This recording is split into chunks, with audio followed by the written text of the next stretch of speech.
Laymen's evangelical fellowship స్థాపకులు ఎన్ దానియేల్ గారు 1961 సంవత్సరం మే 3వ తేదీన చేసిన ప్రసంగము యోహాను సువార్త 12వ అధ్యాయం 14వ వచనం. వ్రాయబడిన ప్రకారము యేసు ఒక చిన్న గాడిదను కనుగొని దాని మీద కూర్చుండెను.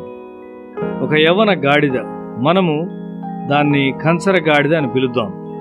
కంచర గాడిద పాలస్తీనాలో రాజరికమునకు చెందింది.